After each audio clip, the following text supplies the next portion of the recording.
você fazia assim, ó. Número de oxigênios, 1 vezes 2, 2, menos número de hidrogênios, 1, igual a 1. Então, o cloro vale mais 1. Se o cloro vale mais 1, lembra da nomenclatura? Hipooso. Então, esse aqui, ó, é o ácido hipocloroso. HClO3, lembra lá? Oxigênio vezes 2, então 3 vezes 2 menos 1 igual a quanto? 6 menos 1? 5. O cloro vale 5. 5, hipooso, oso, ico. Mais 5 mais 6 era ico. Então, ácido clórico. E quando eu não tenho oxigênio, é um hidrácido, a terminação é hídrico. Então, ácido clorídrico. Por resposta aí, HCl, ácido clorídrico. Tá? Então, já sei o ácido, já posso tirar aqui, ó. Isso, isso e isso. O óxido de bário, bário é metal alcalino terroso, BaO, já estava aqui. Agora, qual é o composto que vai formar? Bário é metal alcalino terroso, então ele é um óxido básico. Como é que faz? Lembra que vai formar sal e água. Óxido básico. Ó, começou. Mais ácido dava sal e água. Quando eu analiso a minha aqui, ó, óxido de bário mais ácido clorídrico vai dar cloreto de bário e água. Não tem esse O no meio, porque sairia gás hidrogênio aqui. Então, a resposta correta era a letra C. Dúvida nessa daqui, galera? Alguma coisa? Eu vou ir corrigindo, qualquer coisa, manda no chat aí, eu dou uma olhada e volto se precisar em alguma questão sem problema, tá? Ou podem falar, obviamente. Depois da 6, eu tinha pedido para vocês fazerem também, ainda do capítulo 18, a 7. A 7, ela fala sobre problema atmosférico, né? Foi uma questão que eu cobrei até bastante aí na prova de vocês. Olha só. O esquema a seguir explica a formação da chuva ácida a partir de emissões gasosas poluentes geradas nos grandes centros urbanos industrializados. A combinação desses poluentes com o vapor de água na atmosfera acumula-se nas nuvens, ocorrendo assim sua condensação. Então, a formação da chuva ácida se dá quando o enxofre reage com o oxigênio e vira SO2, aí o SO2 é emitido para a atmosfera, vira SO3, e esse SO3 com a água vira ácido sulfúrico. Aqui ele juntou tudo em uma única reação. Tá? O SO2 mais o O2 para virar o SO3, já com a água, dando ácido sulfúrico. Em relação ao fenômeno representado, é correto afirmar que, na indústria, há a formação de óxido constituído por 3 elementos.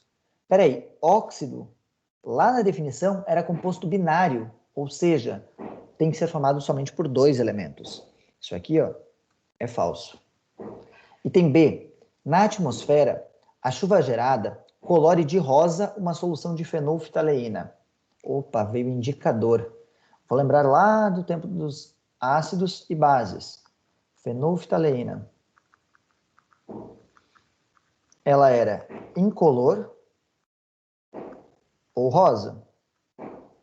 Ela é incolor em meio o quê? Ela é incolor em meio ácido. E ela é rosa em meio básico. Então, a chuva gerada, né? Colore de rosa uma solução de fenolftaleína? Não, porque a chuva é ácida. Então, se a chuva é ácida, ela vai deixar a solução incolor. Falso também. Na atmosfera, há consumo de 2 substâncias compostas e uma substância pura. Quando eu olho para a atmosfera, o que eu tenho? Substância composta, substância simples, substância composta. Nada de substância pura. Cuidado aqui que veio para enrolar vocês. O fato de ser substância simples não quer dizer que é pura. Na realidade, eu estou considerando como se os 3 aqui estivessem puros. Então, falso também. Atenção a esse puro aqui, ó. Tá? Seria uma substância simples. E a letra D, na atmosfera, o produto da reação é uma substância utilizada em bateria de automóveis. Verdade, o ácido sulfúrico é utilizado nas baterias de alguns veículos, nas baterias ácidas. Então, letra D é a resposta aí. Repare que é uma questão de óxido, que na verdade cobrou ácido, bases, indicadores e falou um pouquinho sobre o uso de ácido, tá? Então, completamente dentro do contexto todo das funções inorgânicas. Vou em frente aí. Aí eu troquei, pedi outra do Cefet, eu vou só diminuir aquela para poder escrever nesse slide, tá? Olha só. Só jogar ela aqui para o canto. Olha o que nós temos. Muitas substâncias químicas são utilizadas com a finalidade de prevenir e tratar doenças. Um exemplo é o do óxido presente nos cremes contra assaduras, dermatites, que afetam bebês nos seus primeiros meses de vida. Geralmente essas dermatites acometem a região da pele coberta pela fralda. Então, a substância que pode corresponder àquela citada como exemplo no texto é item A, óxido de zinco, item B, cloreto de sódio, item C, ácido nítrico, item D, hidróxido de cálcio. Bom, primeiro que ele falou que é óxido, né? Então, a questão toda era só reconhecer um óxido. Resposta, letra A. Isso aqui, ó, é um sal. O bebê tá lá e você vai salgar ele, você está temperando o bebê. Isso aqui é um ácido forte, que é o quê? Corrosivo. Ninguém em sua consciência vai passar isso na pele. Hidróxido de cálcio é uma base, aqui também é corrosiva, tá? Ela é uma base forte aí. Então, novamente, você não vai colocar isso aqui na pele de ninguém. Tá? Resposta correta, o de zinco seria o composto a ser utilizado. Eu pedi a 4 para vocês reconhecerem funções. A mesma ideia aí da 1. Olha só. Em um trabalho interdisciplinar, o professor de redação pede ao aluno que faça um poema que seria denominado Cienciando, usando o estudo de ciências. Observe um desses poemas em que o aluno cita algumas funções químicas. Periódica a nossa reação, com ácido e base, sem óxidos, a produzir um sal, a perfeita neutralização, com ácido clorídrico e soda cáustica, que não forme precipitado nem par conjugado.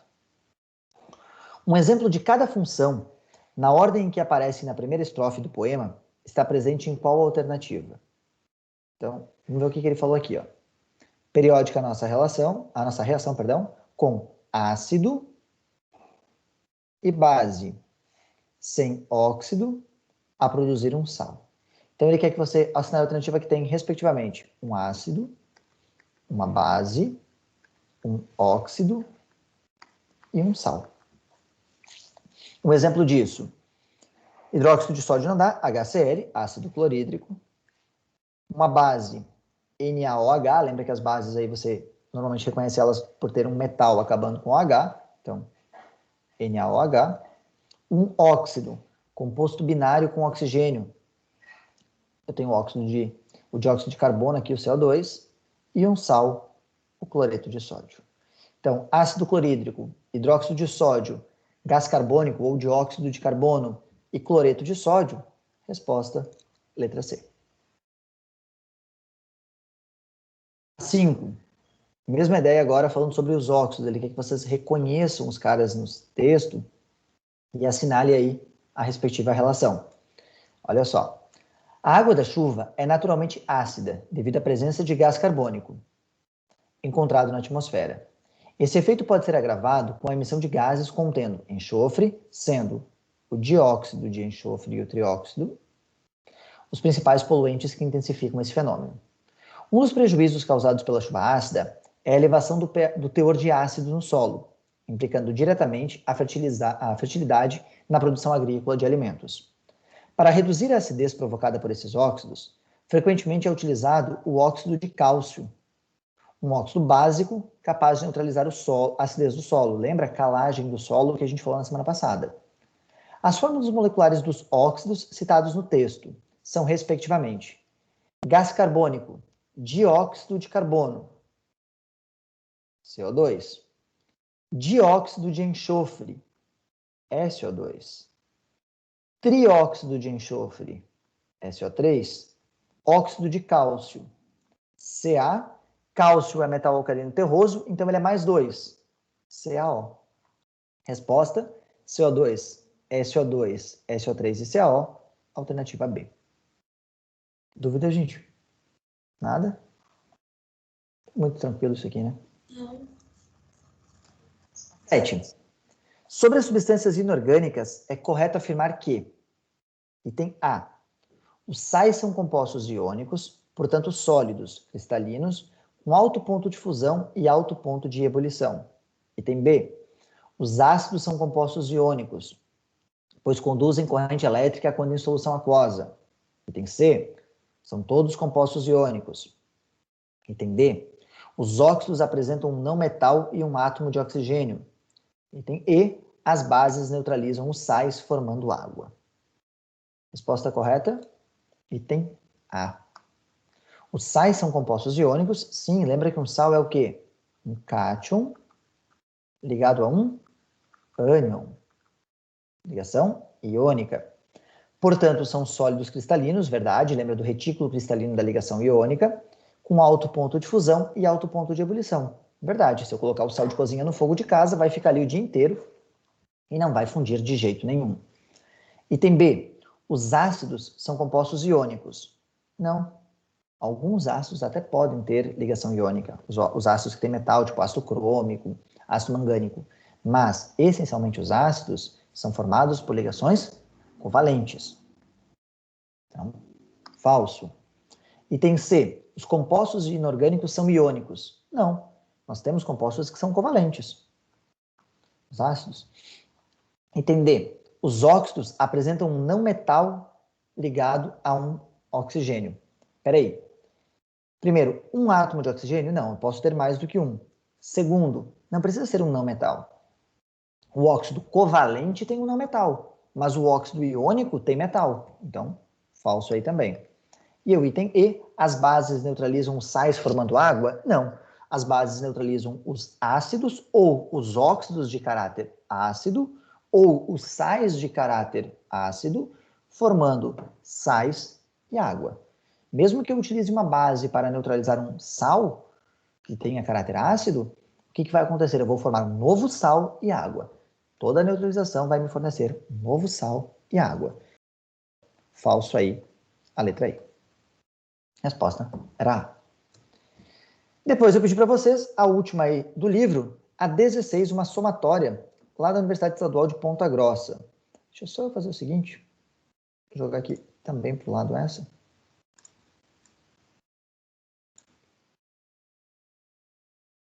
Olha o que a gente tinha. As chuvas ácidas podem ter diferentes composições dependendo do local onde são formadas.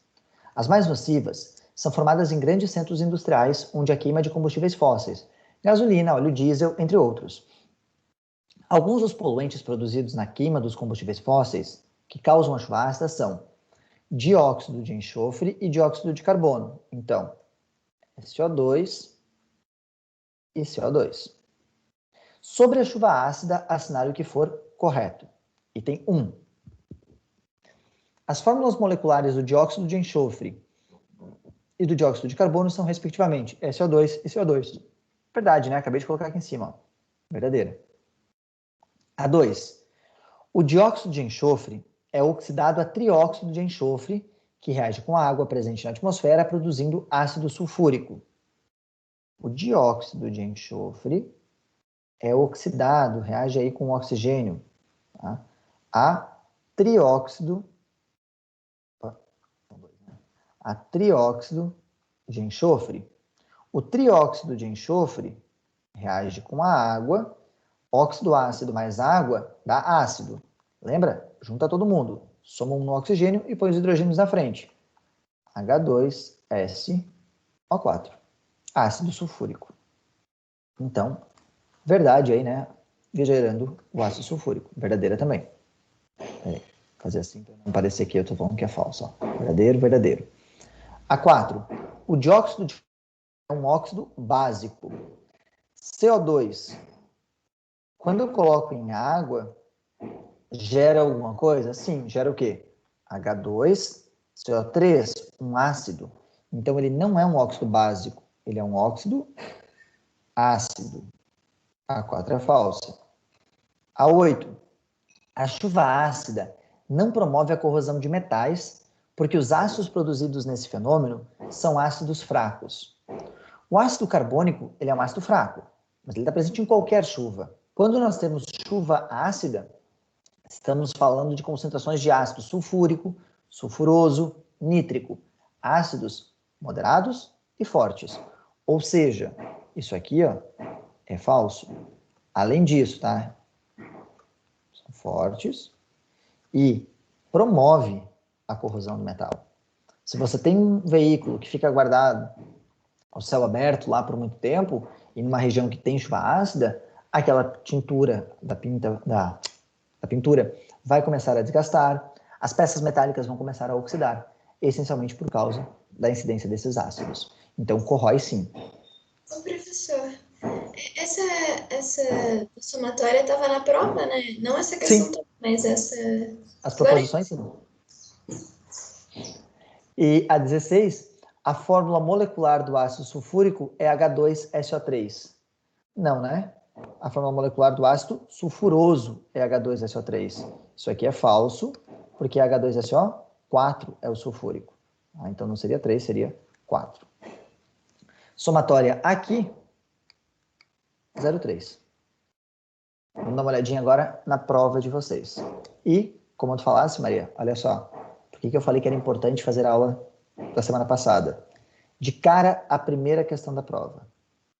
As chuvas ácidas podem ter diferentes composições, dependendo do local onde são formadas. As mais nocivas são geradas em grandes centros industriais, onde há queima de combustíveis fósseis. As chuvas ácidas podem ter diferentes composições, dependendo do local onde são formadas. As mais nocivas são formadas em grandes centros industriais. Aí o que a gente tem? Item 01. As fórmulas moleculares do dióxido de enxofre de carbono são SO2 e CO2? Sim. O dióxido de enxofre é oxidado a trióxido, que reage com a água presente na atmosfera, produzindo ácido sulfúrico? Sim. O dióxido de carbono é um óxido básico? Não. A chuva ácida não promove a corrosão de metal? Falso, promove. A fórmula molecular do ácido sulfúrico é H2SO3? Falso. 0,3. A somatória da prova era a questão 16 do livro de vocês, exatamente igual. Essa era a primeira questão da prova de vocês, tá? Era a nossa somatória. Se você fez parcial, ganhou 0,8. Tem 5 proposições, então, se foi parcial aí, foi 0,8, tá? Essa eu não vou nem perder tempo, gente. Acabei de fazer ela aí, mostrar para vocês que eu avisei, coloquei lá no Moodle, que era para fazer os exercícios da semana passada. Outra. Essa aqui tinha um texto bem grande, tá? Mas dá para tirar algumas coisas aí. Mas olha o que ela dizia. Os aquíferos que se formam nas profundezas de desertos ao redor do mundo podem estar contribuindo para estocar mais dióxido de carbono do que a metade de todas as plantas da Terra. De acordo com pesquisadores da Corporação Universitária de Pesquisas Atmosféricas nos Estados Unidos da América, sabe-se que hoje que 40% do CO2 produzido pelo ser humano por meio de combustíveis fósseis e desmatamentos, permanecem suspensos na atmosfera. Cerca de 30% se deslocam para os oceanos. Por muito tempo, os cientistas acreditaram que os demais 30% seriam absorvidos pelas florestas. Atualmente, questiona-se se as plantas sequestram realmente todo esse CO2 remanescente. Uma nova pesquisa defende a hipótese de que parte do carbono está se dispersando em aquíferos de desertos que não entravam antes nesses percentuais. Ao examinarem o fluxo de água em um deserto na China, os pesquisadores verificaram que o CO2 suspenso na atmosfera era absorvido por plantas, liberado no solo e transportado para os aquíferos no subsolo, de onde não pode escapar de volta para a atmosfera. Os resultados da pesquisa podem trazer indicativos de que esses aquíferos estejam absorvendo, todos os anos, 14 vezes mais dióxido de carbono do que se pensava. Segundo os pesquisadores chineses, conhecer a localização dos reservatórios subterrâneos, que cobrem uma área do tamanho da América do Norte, poderia ajudar a aprimorar os modelos climáticos que hoje estimam os efeitos das mudanças climáticas e os cálculos sobre o estoque de carbono na Terra. Tá? Isso é retirado de uma questão que foi retirada da internet e o texto foi adaptado. Tá? Com base no texto e considerando o fluxo de carbono no meio ambiente, assinale a opção correta. Item A. O aumento no teor de CO2 atmosférico agrava o efeito estufa, o que contribui para o descongelamento de geleiras e calotas polares e, consequentemente, aumento de risco de inundações. Item B. O CO2 sequestrado pelos reservatórios subterrâneos não tem reflexo significativo na quantidade de carbono da atmosfera. Item C. O carbono liberado na atmosfera na forma de CO2 tem influência nas mudanças climáticas, já que esse gás permite que os raios infravermelhos deixem a superfície da Terra mais facilmente. Quem dera. Item D. O carbono absorvido pelas plantas é liberado na atmosfera na forma de CO2 por meio da fotossíntese. E aí? Problemas aí. Item D, gente. O CO2 é liberado no meio da respiração da planta e não na fotossíntese. Na fotossíntese, a planta captura CO2, tá? Para fazer o processo. Na respiração da planta, aí sim, na fase clara, né? Pegando fase clara e fase escura, no processo de respiração, nós temos sim a planta liberando CO2. Então, a D, falsa. A C, o carbono liberado na atmosfera tem influência climática? Tem. Já que esse gás permite que os raios infravermelhos deixem a superfície? Não, gente, é falso. O carbono, ele tem uma molécula angular. Perdão, dióxido de carbono tem uma molécula linear, desculpa. E essa molécula linear, ela faz estiramentos quando ela pega aqui o infravermelho. Então, ela segura esse infravermelho, ela causa o aquecimento, ela aumenta o aquecimento. Então, falso aí. E, obviamente, né, o item A, o aumento de CO2 atmosférico agrava o efeito estufa, o que contribui para o descongelamento de geleiras, calotas polares e consequente aumento do risco de inundações, elevação de nível do mar e afins. Tá? Então, item A era a resposta. Acho que era uma resposta bem tranquila para todos, a não ser que alguém aí considerasse a Terra plana ainda e a inexistência do efeito estufa. Daí, paciência, né? Povo, próxima questão, a 3. Nos últimos anos, a discussão sobre questões ambientais se tornou ainda mais comum. Entretanto, os acordos estabelecidos ainda não tiveram uma aplicação prática e a realidade é de que os índices de emissão de gases poluentes continuam aumentando. Inúmeras soluções são avaliadas, mas na prática, essas modificações só poderá ser analisada quando, no futuro, para observar se de fato os índices de gases como dióxido de carbono e dióxido de enxofre na atmosfera foram reduzidos. A percepção da diminuição da quantidade desses gases na atmosfera está relacionada ao fato de que, com uma menor quantidade de CO2 e SO2, a chuva em determinadas regiões se tornará menos ácida e o pH da solução aquosa será elevado. Item B. Com uma menor quantidade de CO2 e SO2, a chuva em determinadas regiões se tornará menos ácida e o pH será diminuído. Item C.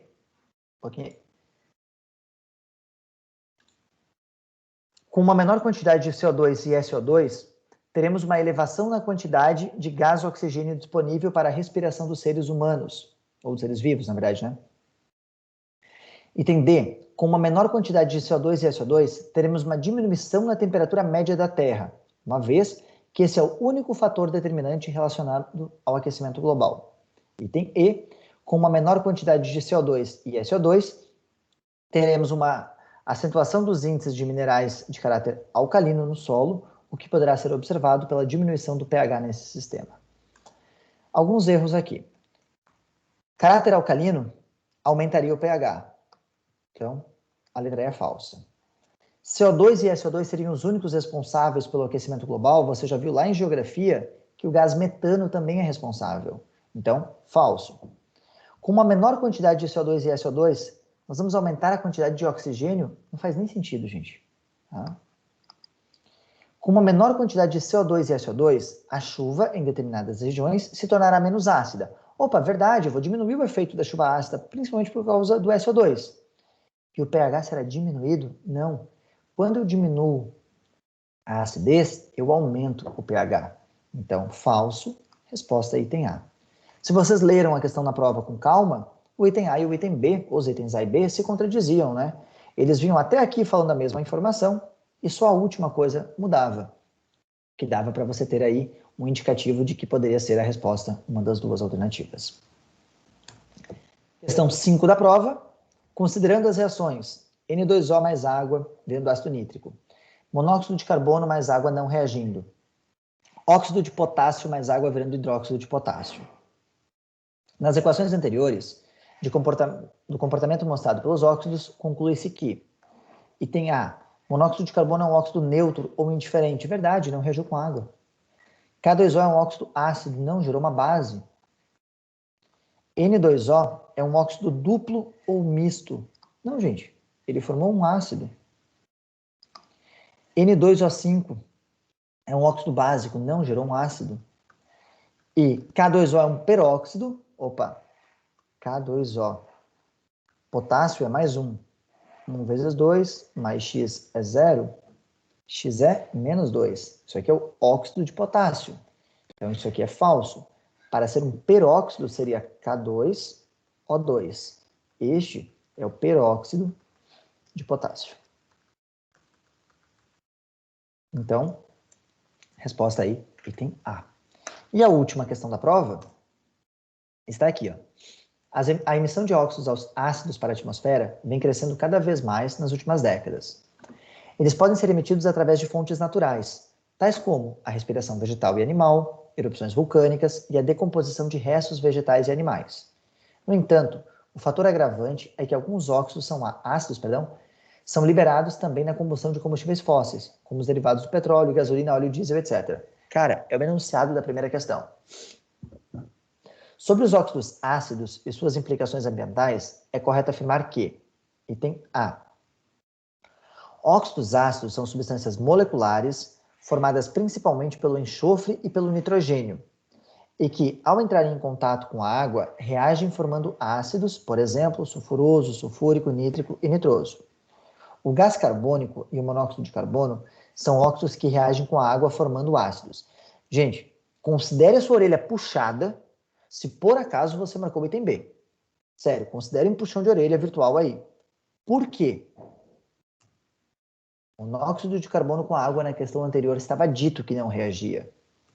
E aqui está dizendo que reage com a água. Se você leu a prova, você já tirava de cara que isso aqui era falso.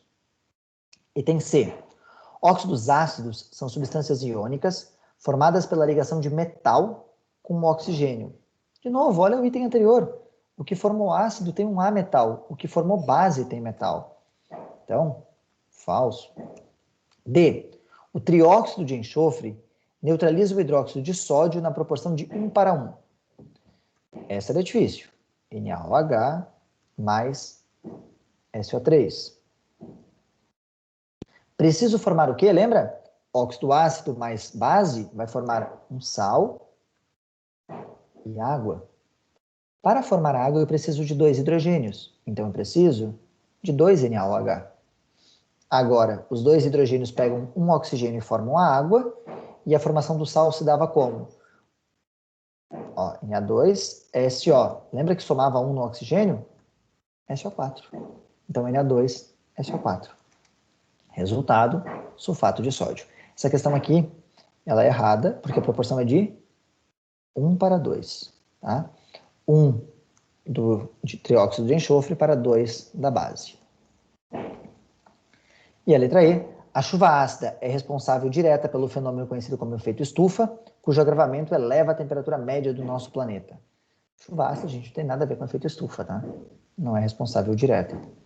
Então, a resposta correta era a letra A. Pô, tinha mais uma, eu esqueci. Eu achei que tinha. A seguir estão listadas as características de uma classe de compostos. Claro, eram 6 questões. Essa classe apresenta caráter covalente. É binário. Reage com a água produzindo ácido. Reage com base produzindo sal e água. Esses compostos são o quê? Óxidos ácidos, óxidos neutros, óxidos básicos ou peróxidos. Se é binário, eu já sei que é óxido. Se tem caráter covalente, ele já não pode ser básico. E isso está reforçado aqui, ó. Produz ácido. Então, ele é um óxido o quê? Um óxido ácido. Letra A era o gabarito. Tá? Reage com base produzindo sal e água, sem problema nenhum. A gente acabou de ver aqui atrás. E produzem ácidos. Nós vimos 2 questões atrás. Então, essa era a provinha de vocês. Isso aí foi de brinde, né? Ah, na verdade, mais de brinde do que essa, eu acho que foi essa aqui. Não, a outra Se você lembrasse que o indiferente... É, claro, aqui estava tudo pronto também, né? Mas se você lembrasse, Maria, que o indiferente é aquele que não reage, e a gente falou sobre isso na aula, já estava tranquilo. Claro, eu falo às vezes, pessoal, e às vezes eu até me sinto mal por isso, mas eu comento assim, lembra tal coisa. O lembra é porque são coisas que foram citadas ao longo das últimas aulas. Mas eu tenho coerência de que vocês não vão lembrar de tudo. Eu tenho noção que teria que parar, pegar, revisar. Essa era a prova de vocês. Não sei como vocês foram, eu espero realmente que tenham ido bem. Afinal, ela não era para estar complexa. Tá? Eu sabia que vocês tinham bastante conta da parte da Paty, gente. Tá? Então, assim, não sei como é que estava a parte da Paty, não vi as questões dela, mas eu sabia que vocês tinham bastante conta para fazer ali. Tinha bastante taquimetria para fazer. Então, eu não quis jogar também as minhas questões com um nível muito alto, embora tenha algumas aqui que são todas questões de vestibulares, tá? Eu não adaptei nenhuma. Mas eu não quis pegar questões impossíveis, por exemplo, com todo o conteúdo, para vocês conseguirem resolver a prova. Claro que eu sei que vocês estão em casa, tem um tempo um pouco maior, mas eu usei a mesma lógica que eu usaria numa prova presencial. Então, o que eu coloquei aqui, você pode ter certeza que seria o que eu colocaria numa prova presencial. E aí, a gente finalizou com isso o livro 2A. Tá? Caso alguém tenha alguma questão, alguma dúvida aí das outras questões do livro, fica bem à vontade para me mandar, tá? Eu ajudo vocês a fazer. Eu só gostaria de mostrar para vocês algumas coisas do livro 2B, que é o que a gente vai começar na próxima semana. Então, eu vou parar o compartilhamento rapidinho e vou recompartilhar aqui outro material. Só um segundo aí. Esse slide que eu corrigi a prova e tudo mais, eu já vou colocar para vocês lá no Moodle, tá? Eu já salvo ele como correção exercícios.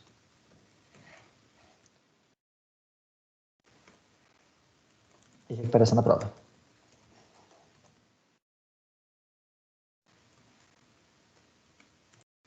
Aí, acabando a aula, eu coloco lá para vocês no Moodle. Agora, deixa só eu pegar aqui o portal Poliedro. Livro. O que o professor falou? Não deu para entender. O slide com a correção da questão, eu coloco depois para vocês lá no Moodle. Acabando a aula aqui, eu já coloco para vocês lá. Ah, tá. Vocês já estão com o livro 2B? Já, né? Sim. Beleza, então, importante aí.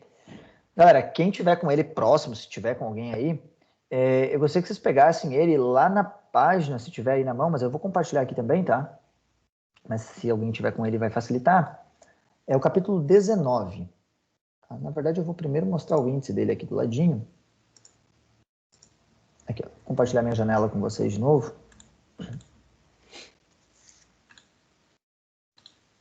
Deixa eu enviar aqui. Poliedro, Corone. Aí, tá aparecendo o livro digital para vocês, né? Aqui o livro e o capítulo. Povo, 2 conteúdos para a gente ver até o final do ano. Reações inorgânicas, tá? Aqui, ó, e radioatividade. Quando você olha em capítulos, nós temos 4 capítulos, sendo que o capítulo 19, tá, eu acho ele um capítulo assim, ó, bem denso, tem bastante coisa, é o nosso próximo conteúdo. Na semana que vem, vocês vão receber no cronograma de vocês que na sexta-feira vocês vão... Quer ver, ó, vai assim escrito para vocês no cronograma, ó, semana 31, deixa eu só abrir aqui a semana 31, 32 na verdade. O cronograma de vocês, ele vai dizendo o seguinte, ó, na terça-feira, assistir a videoaula interativa no Moodle, reconhecimento de tipos de reações inorgânicas. Gravei para vocês um videozinho rápido sobre as reações inorgânicas. E na sexta, dia 30, a gente vai falar sobre essas reações numa aula ao vivo. Essas vão ser as 2 aulas que a gente vai fazer na próxima semana, e são as 2 aulas que eu vou abordar com vocês, propriamente dito aí, as reações inorgânicas. Depois, na outra semana, na 33, e aí dá tempo de eu montar tudo isso, vou ter para fazer toda a outra parte das reações inorgânicas no próprio Moodle. Então, estou criando ali para vocês todo o caminho da aula para vocês. Eu vi na aula ao vivo com o Marlon ali a reação inorgânica, mas eu fiquei na dúvida, por exemplo, de como é que é abordada a simples troca. Eu vou selecionar simples troca e vai abrir para vocês todo o material de simples troca. Ah, não, eu quero ver a dupla troca. Opa, então eu vou lá para a dupla troca. Tá? Eu coloquei para vocês de uma forma que dentro do próprio Moodle vocês vão fazendo atividade, vai ter questionário, vai ter um monte de coisa ali, vocês conseguem interagir ali dentro. Tá? Tenho só que terminar de programar, mas está quase pronto já, então vai dar legal aí. E eu descobri hoje que eu ainda vou conseguir colocar isso para o pessoal do terceirão também. Não sabia, da minha última matéria com eles também é essa aqui. E aí, na semana 33, a gente vai ter como tarefa, ó, já estou adiantando aí, porque aí se você já quiser, estiver tranquilo, já pode ir fazendo. Um vídeo que vocês vão ter que assistir na terça, vou colocar para vocês um documentário sobre radioatividade e na sexta-feira a gente vai começar a falar sobre radioatividade. E nós vamos falando sobre radioatividade até aí o final.